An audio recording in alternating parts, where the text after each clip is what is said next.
Muling pinainit ng TV5 ang mundo ng reality talent competition matapos kumpirmahin na ibabalik na nila ang Artista Academy, ang dating mall-shaking at nationwide talk about na artista search noong 2012.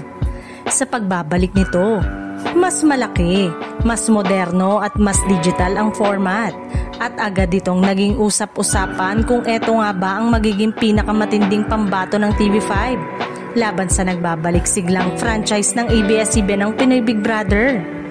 Sa bagong bersyon, ipinangako ng network na hindi lang talent search ang kanilang ihahaan kundi isang komprehensibong training camp para sa mga baguhan sa industriya. Sa loob ng ilang linggo, sasailalim ang mga contestant sa acting workshop, personality development, dance training at live performances na pang prime time ang production value. Ayon sa insiders, mas magiging high pressure at real time ang format, bagay na siguradong kakapit ang mga manonood.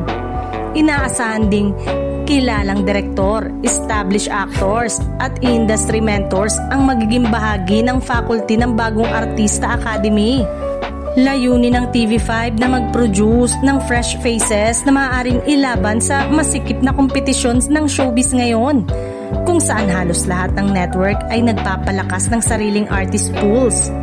Bukod dito, malaki ang magiging papel ng digital platform, magkakaroon ng 24/7 online access, behind-the-scenes streams, at weekly ranking na ibabase hindi lamang sa judges, kundi pati na sa audience engagement.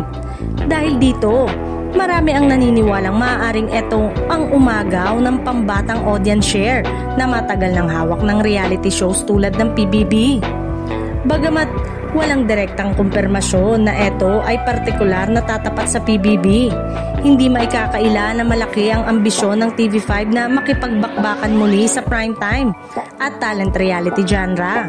At kung gaano kainit ang pagtanggap ng publiko noon, malaki ang posibilidad na ang pagbabalik ng Artista Academy ang magiging pinakamalaking comeback show ng TV5 sa 2026.